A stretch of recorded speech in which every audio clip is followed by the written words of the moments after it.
que é bom pra mim, é onde eu quiser estar.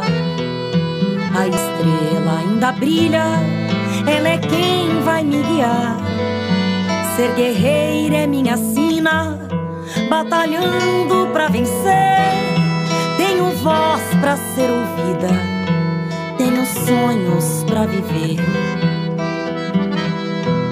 Não vão mais conseguir me anular, me calar. Ninguém vai me impedir de cantar e lutar. Seja em casa, no campo, na rua ou na praça, chega de mordaça, agora eu vou falar. Porque eu sou mulher pra fazer acontecer. Eu sou uma delas, são elas por elas, ocupando os espaços de poder. Porque eu sou mulher pra fazer acontecer. Eu sou uma delas, são elas por elas, ocupando os espaços de poder.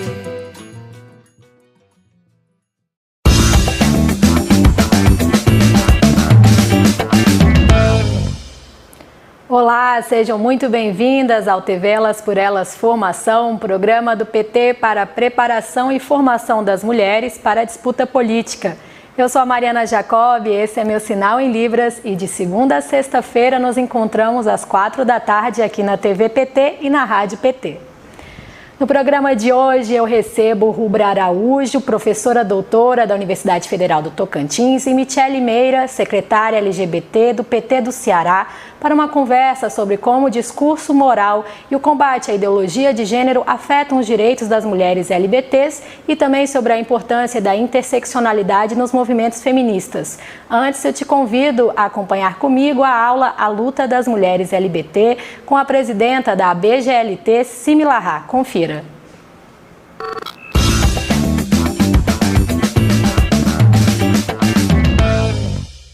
Nós estamos falando aqui nesse papo sobre mulheres lésbicas, bissexuais e transgêneras. A gente sabe que tem um discurso moral na sociedade que durante milênios vem colocando esta população sobre sobre a situação de uma extrema violência e de uma extrema exclusão. Há um conceito de que mulheres têm que servir a homens e que o seu amor não pode ser compartilhado com outras mulheres. Assim como a biologia vai dizer de forma determinante que a nossa genitália define quem somos, define que papel de gênero, que relação de gênero é possível para a nossa existência. E nós dizemos que não, que isso não pode acontecer dessa forma. Durante um bom tempo, essas pessoas foram vistas como doentes, ainda são por algumas pessoas, ainda há um discurso que nos patologiza, que nos coloca no lugar de seres doentes, por sermos quem somos, por amar quem amamos.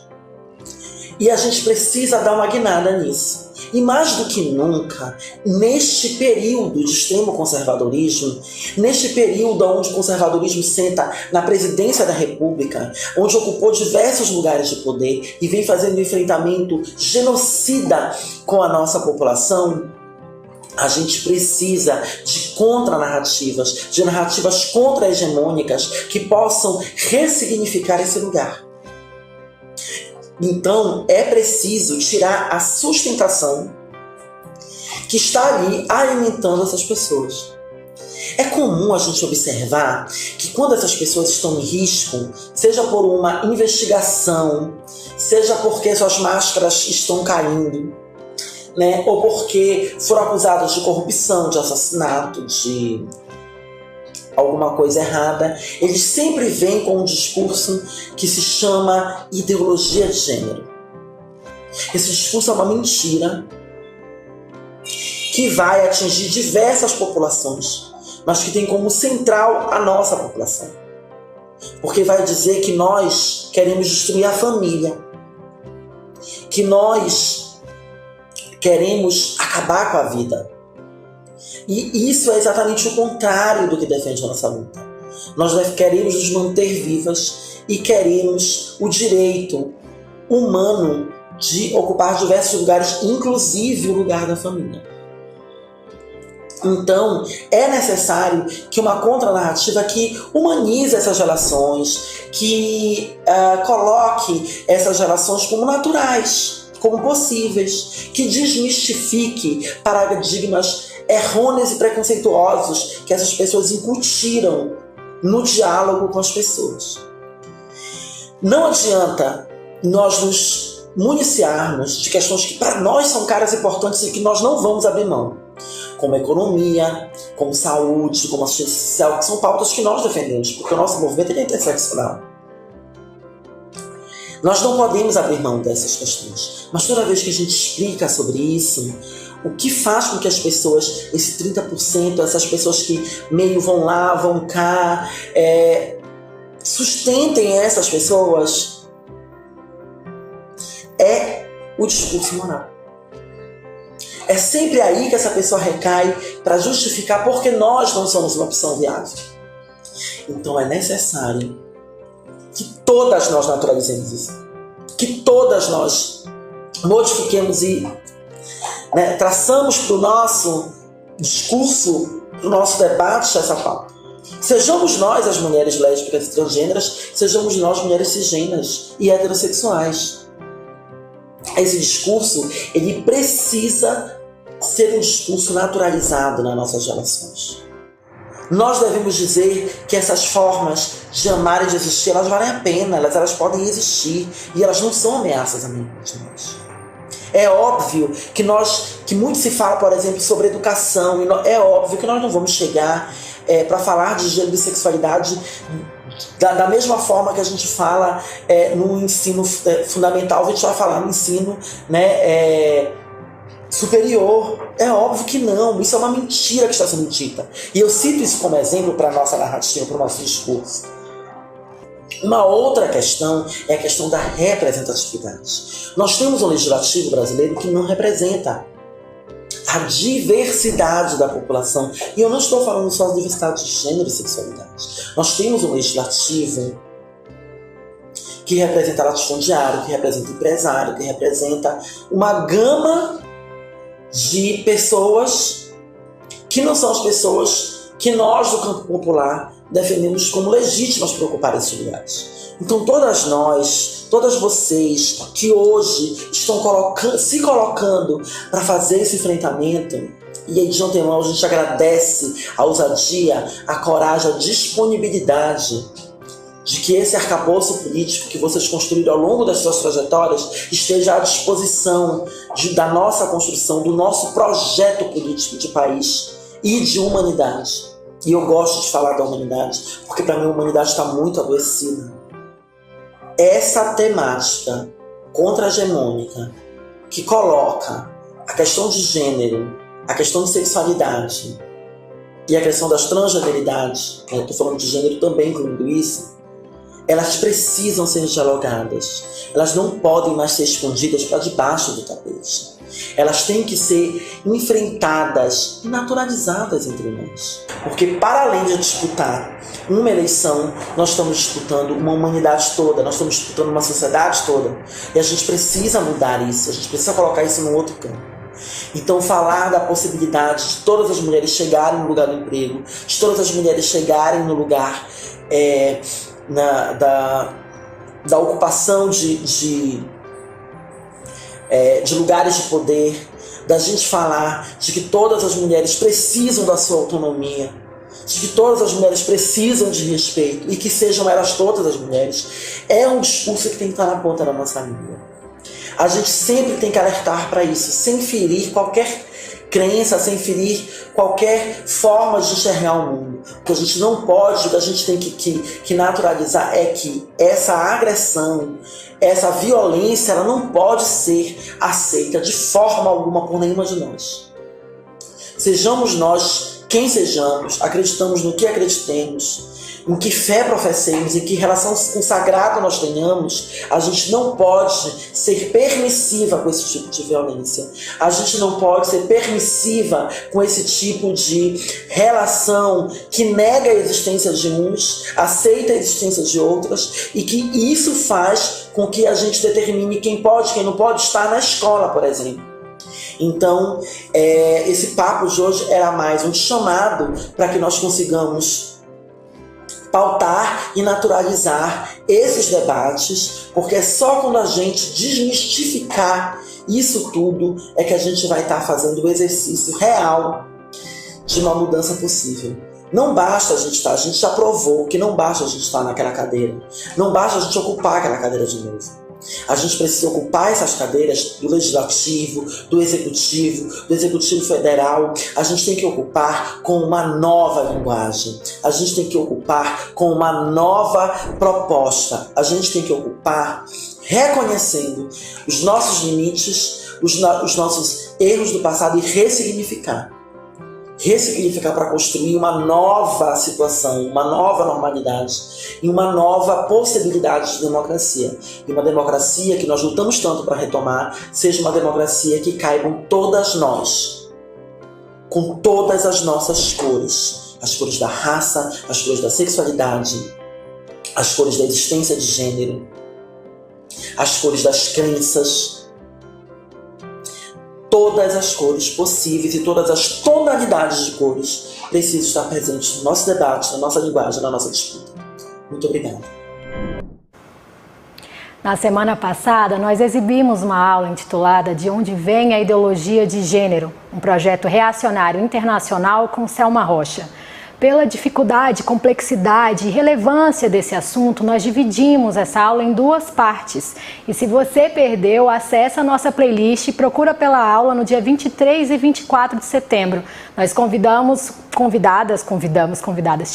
convidadas incríveis que debateram comigo sobre o tema. E é muito importante para o nosso bate-papo de hoje entender um pouco mais sobre a ideologia de gênero. Vamos conversar então agora com a Michele Meira, secretária LGBT do PT do Ceará, e Rubra Araújo, professora doutora da Universidade Federal do Tocantins. Sejam muito bem-vindas à TV Elas por Elas. Obrigada pela presença.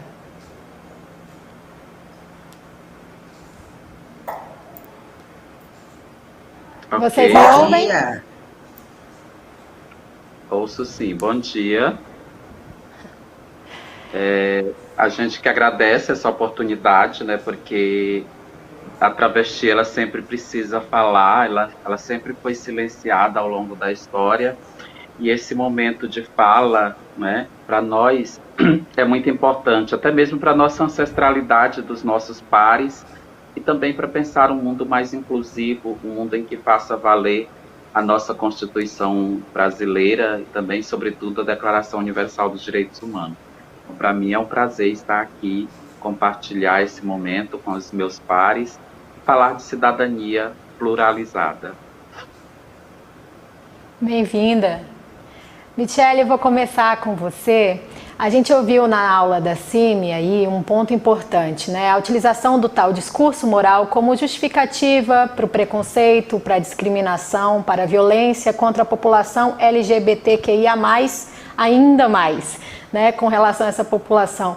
E nas eleições em 2018, Jair Bolsonaro utilizou muito como bandeira de campanha um combate à chamada ideologia de gênero, espalhou inúmeras fake news como o kit gay, por exemplo. E eu queria ouvi-la, assim, como você entende esse discurso de ódio, por que ele vem tomando conta do país e como reverter essa situação? Então, bom dia. Primeiro quero agradecer o convite, né, de estar aqui com vocês. Então, a onda conservadora no país, ela não veio, né, ela não veio de repente, né, com o Bolsonaro. Ela se expressou da forma conservadora maior nesse momento do governo Bolsonaro.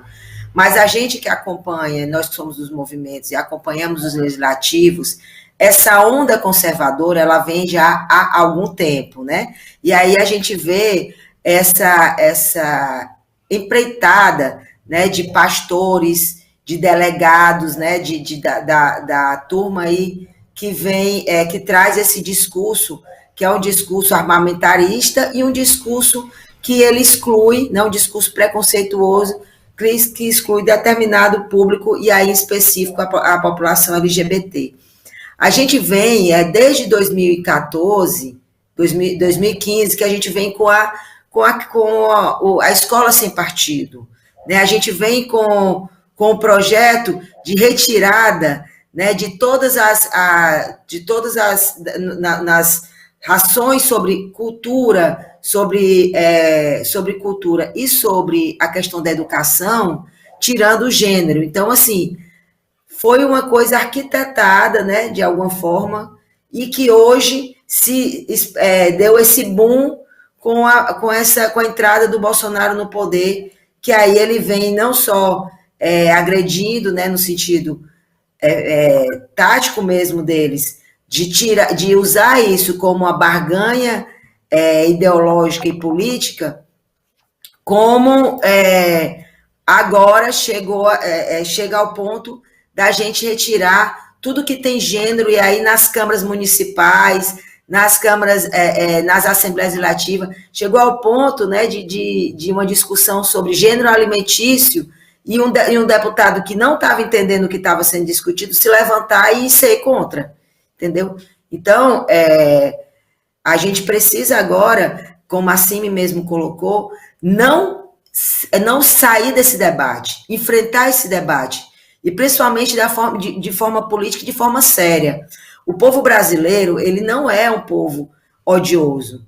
A maioria, o povo odioso, essas pessoas que têm esse conservadorismo aí no coração, né, essa turma aí que não sai desses 25%, entendeu? A gente precisa dialogar com outra turma que não seja pulverizado essas fake news, né? Então, a gente precisa também ter esse momento de conversa, e aí parabenizar o programa por trazer esse tema, e exatamente falar um pouco sobre qual é esse monstro que colocaram, que na realidade não é monstro nenhum, que é a vida das pessoas, que é o direito das pessoas de vivenciarem a sua sexualidade, o seu gênero, de forma mais tranquila. A Organização Mundial de Saúde retirou, na retirada da questão das LGBT, de lésbica, gays, bissexuais e transexuais, como patologia, a gente conseguiu avançar nesse debate contra a homofobia. Mas isso precisa ser discutido com a sociedade. A gente não tem que ter medo de estar colocando isso no processo eleitoral. A gente tem um exemplo aqui, trago um exemplo de 2004, né, quando a gente colocou, eu fui coordenadora municipal LGBT de Fortaleza, fui coordenadora nacional da política LGBT no governo Lula. E quando a gente estava aqui no Ceará, em 2004, fazendo a campanha da companheira Luiziane Lins, que hoje é deputada federal, para a prefeita de Fortaleza, o nosso opositor, que era o Moroni Torgon, que era ligado às igrejas, né? Ele é mórmon, e nesse momento ele pegou uma parte no segundo turno, ele pegou uma parte do nosso programa de governo que falava exatamente sobre os direitos humanos da população LGBT e contorceu isso. Nos planos, a gente colocava em debater no plano de educação, né, no plano municipal de educação, e colocar capacitação para os educadores. E isso entrou como uma pauta de campanha. E uma forma que a gente viu foi que não adianta a gente esconder, não adianta retirar do nosso programa de governo, não adianta. Se foi para o debate social, nós temos que enfrentar o debate social. Acho que a Cime falou bem isso aí. Então, se o debate social está posto, e se hoje a pauta é discutir, sim, a questão LGBT, a questão gênero, nós temos que conversar, temos que colocar o que a gente pensa sobre isso, qual é a sociedade que a gente pensa, qual é a sociedade que a gente quer construir, e que a gente quer construir, sim, uma sociedade que inclua todos, sem tirar. Aí a gente quer destruir a família. Não tem nada a ver isso. Nós queremos ter o direito de construir nossa família. E esse direito tem que ser garantido pelo Estado. Isso foi reconhecido pelo STF. A Organização Mundial de Saúde diz que nós não temos patologia. A nossa legislação, a nossa Constituição garante que nós possamos constituir família, que nós possamos existir na sociedade, e essa parcela conservadora acaba tendo uma narrativa maior do que a nossa. E se a gente vê o povo brasileiro, ele não é preconceituoso. O povo brasileiro é diverso. E essa diversidade faz com que a gente consiga dialogar sobre tudo. Porque o moralismo que eles tentam colocar, nem eles seguem. Né? Então, a gente precisa debater com a sociedade esses temas. E debater gênero, ideologia de gênero, é fundamental nesse momento, nessa era, né, de que a nossa juventude, inclusive, está sendo massacrada. Né? Esse momento de pandemia, a gente tem pesquisas que acabaram que a saúde mental da população LGBT está totalmente colocada em risco devido a esse conservadorismo imposto, e principalmente diante desse governo. Então, o suicídio da população LGBT, a depressão, né? Os fatores que envolve, porque você tem preconceito, você não é só porque você tem preconceito, você atinge exatamente determinado público, e esse público ele fica sem ter opções de vida, né? Opção de saída para isso. E isso também prejudica toda a sociedade. Sem dúvida, Michele, muito obrigada. Rubra, você, professora universitária, autora de livro, também trabalha orientando investigações sobre gênero, transdiversidades no currículo escolar, as interfaces com a educação. Como você avalia esse avanço da pauta neoconservadora e qual a importância da educação para combater o discurso de ódio? Bom, em primeiro lugar, eu gostaria assim, de parabenizar o programa por essa oportunidade, né, essa oportunidade de fala, e aqui é uma fala bem interseccional, é uma fala que traz realmente não o centro, mas as periferias, a começar pela questão da própria geografia.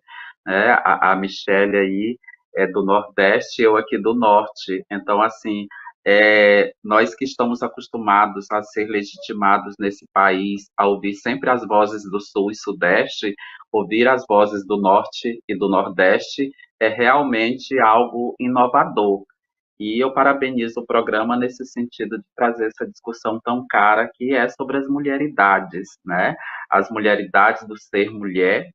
E nesse sentido eu concordo plenamente com o que foi colocado no início, na aula, né, de que tudo está centralizado, né? Por exemplo, o Foucault ele vai falar muito bem nos seus vários compêndios sobre a história da sexualidade 1, a história da sexualidade 2, que tudo está no âmbito do discurso, né? E sobretudo ainda um discurso moralizante que é um falso moralismo que predomina no nosso país, como a Michelle colocou muito bem, que não vem de hoje, né? Porque, infelizmente, o nosso país, né, nós pensamos assim, no Ocidente, de um modo geral, como é que se dá a produção da verdade?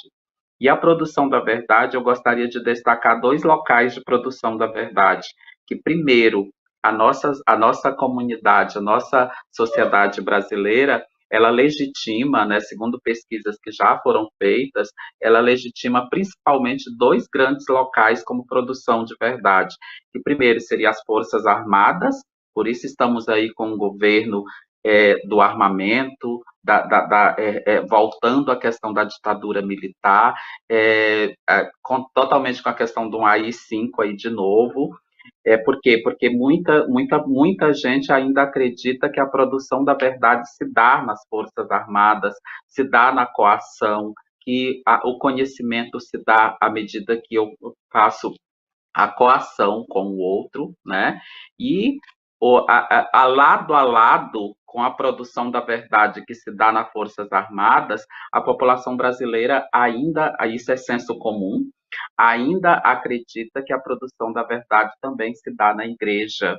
E aí, nessa igreja, nós temos aí um discurso neopentecostal, um discurso ainda tradicional também, de uma onda bastante conservadora católica, e que se mistura com essa visão neopentecostal, e nesse sentido, quem mais sofre é a nossa população trans, né? A nossa população trans e todas as letras da diversidade sexual e de gênero, são as pessoas que vão mais sofrer esse impacto, porque são as pessoas mais marginalizadas, as pessoas mais colocadas à margem.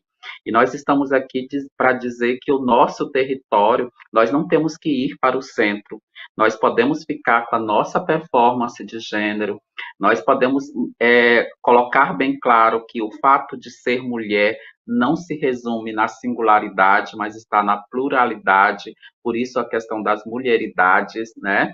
E a questão da orientação sexual e a identidade de gênero, que são pautas imprescindíveis para se pensar nessa sociedade, sobretudo nesse século XXI, para fazer valer o que já preconizava desde 1948 a Declaração Universal dos Direitos Humanos e que está garantido na nossa Constituição Federal Brasileira. A gente tem aí, infelizmente, uma onda de um governo, de um biopoder, que ele flerta muito com a ignorância, né? Nós temos uma elite brasileira de um percentual pequeno, como a própria Michele colocou muito bem, e que esse percentual pequeno, ele flerta com a ignorância, ele flerta com o senso comum. E, nesse sentido, vidas estão sendo ceifadas. Quantas companheiras nossas estão tombando ao longo da história? E se nós estamos aqui, é em memória do sangue de inúmeras companheiras que morreram na esquina, que não foram assassinadas, o corpo foi executado com requintes de crueldade e de violência. Então, nós estamos aqui para gritar, né? Como a própria Clarice Lispector vai dizer, que há um direito ao grito, e mesmo nós sendo uma raça anã, né, um percentual da população considerado anão, nós temos a direito ao grito, porque nós temos direito à voz, nós somos dotados também do discurso, e nesse sentido nós estamos aqui para dizer que nós não concordamos e para gritar o nosso direito à vida, né, e a vida realmente como preconiza os nossos documentos oficiais, que nos garante isso. Né? Mas, infelizmente, uma onda conservadora querem nos tirar, sobretudo da escola, sobretudo da discussão na formação de professores, essa pauta que é tão cara, tão necessária para a vida em sociedade. Né? É muito caro para nós estar aqui hoje, é muito caro para nós pensarmos essa sociedade que precisa incluir a todas, a todos, pensar uma linguagem que não está pronta e acabada. Eu achei muito interessante, a colega falou lá no início que nós precisamos de uma nova linguagem. E aí, como uma pessoa pesquisadora na área de letras, de fato eu concordo que precisamos de pensar uma nova linguagem, precisamos pensar os feminismos plurais, precisamos pensar uma formação de professores que se dá de uma forma pluralizada, de uma forma baseada no direito de ser, né, no direito do ser humano se manifestar na sua pluralidade, na sua diversidade. Então, a gente agradece e a gente percebe, eu concordo, eu corroboro com todo o discurso já colocado, que nós precisamos realmente desse contradiscurso, porque é no contradiscurso, é na contra-argumentação que a gente vai formando a nossa cidadania, né? Uma cidadania que se dá, infelizmente, mediante muita luta, uma luta que muitas das nossas amigas tombaram, mas estamos aqui para resistir. E como diz um grande poeta aqui da cidade onde eu moro, em Tocantins, ele vai dizer que a resistência é a parteira da liberdade. Então, nós acreditamos que a liberdade ela vai ecoar do cárcere, e a liberdade, o grito pela liberdade, ele jamais vem do opressor, ele vem pelo oprimido. Por isso, nós, enquanto pessoas, enquanto uma população oprimida, nós estamos aqui para gritar, né? Gritar pelo direito à vida. Muito obrigada, Rubra, muito obrigada, Michele, pela participação de vocês. Foi muito bom ouvi-las e aprender também com vocês. Agradeço pela participação e espero encontrá-las numa nova oportunidade. Eu que agradeço, estou à disposição, parabenizar a Rubia aí também por ter, né, colaborado aí, trazer essa troca, né, da academia com os movimentos, né? Eu faço parte do movimento, faço parte do Fórum LGBT, sou da ABL também, da Articulação Brasileira de Lésbica, a gente constrói também aqui o movimento LGBT pelo Fórum Cearense LGBT do Ceará. Então, é sempre importante essa troca, que a gente vivencia diretamente, né? A gente está na ponta e a academia está nos dando a sustentação teórica nesse sentido. Então, é muito importante essa troca e dizer que a gente está à disposição aqui. Agradecemos, estou muito feliz por ter participado desse momento. Obrigada.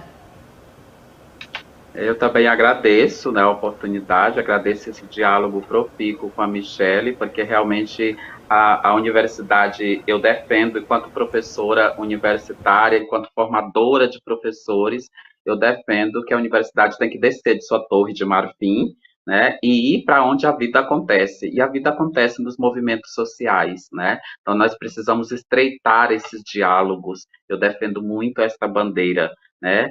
Por isso que eu me assumo aí como freiriana, né? Que o próprio Paulo Freire vai dizer, uma frase que para mim é emblemática, que a vida não é, a vida está sendo. E se a vida está sendo, nós temos que pensar essa vida em movimento, né? Por isso a gente precisa dizer que tudo aquilo que está petrificado, tudo aquilo que está cristalizado, nós precisamos construir, reconstruir, desconstruir.